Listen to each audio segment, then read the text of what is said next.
Hello అండి, అందరికీ నమస్తే. వెల్కమ్ బ్యాక్ టు సత్య ఆంధ్ర అమ్మాయి. ఈరోజు మన ఛానల్లో ఎంతో టేస్టీగా ఉండే టమాటా రైస్ని ఎలా తయారు చేసుకోవాలో చూద్దామండి. దానికోసం ముందుగా ఒక కుక్కర్ గిన్నె తీసుకొని స్టవ్ ఆన్ చేసి ఆయిల్ వేసి ఆయిల్ హీట్ అయిన తర్వాత బిర్యానీ స్పైసెస్ అన్నీ యాడ్ చేసుకొని ఫ్రై చేసుకోవాలి.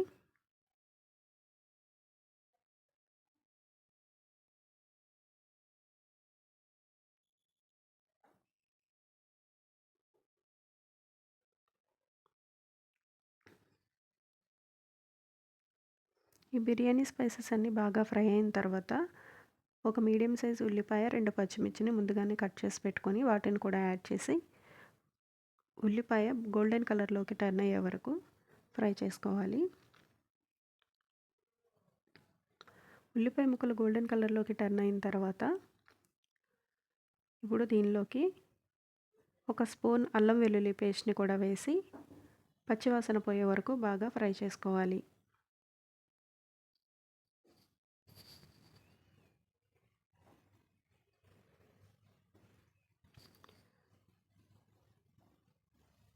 ఈ అల్లం వెల్లుల్లి పేస్ట్ పచ్చివాసన పోయేలోపు 4 మీడియం సైజ్ టమాటాలను చిన్న ముక్కలుగా కట్ చేసి పెట్టుకొని వాటిని కూడా యాడ్ చేసుకొని టమాటో స్మూత్గా అయ్యే వరకు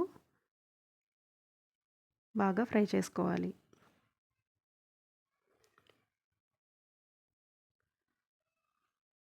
ఈ స్టేజ్లోనే రుచికి సరిపడా ఉప్పును కూడా యాడ్ చేసుకుంటే టమాటాలు తొందరగా మగ్గిపోతాయి.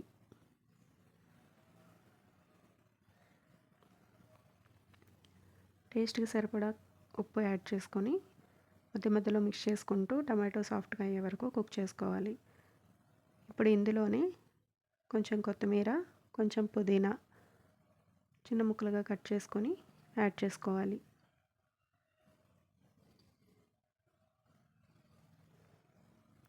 ఈ టమాటా అంతా పూర్తిగా మగ్గిపోయిన తర్వాత ఇందులోకి ముందుగా కడిగి నానబెట్టుకున్న రైస్ని యాడ్ చేయాలండి. నేను ఒక గ్లాస్ రైస్కి రెండు గ్లాసులు వాటర్ని ముందుగానే వేసి నానబెట్టి ఉంచేసాను. వాటిని కూడా దీనిలో యాడ్ చేసుకుందాం.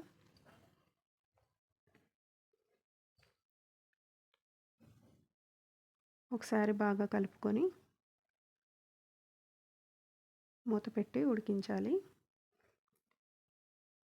ఇలా ఉడుకుతున్నప్పుడు సాల్ట్ చెక్ చేసుకొని సరిపోకపోతే అడ్జస్ట్ చేసుకొని కుక్కర్ మూత పెట్టేసి మీడియం ఫ్లేమ్లో 4 విజిల్స్ వచ్చే వరకు ఉడికించుకుంటే సరిపోతుందండి.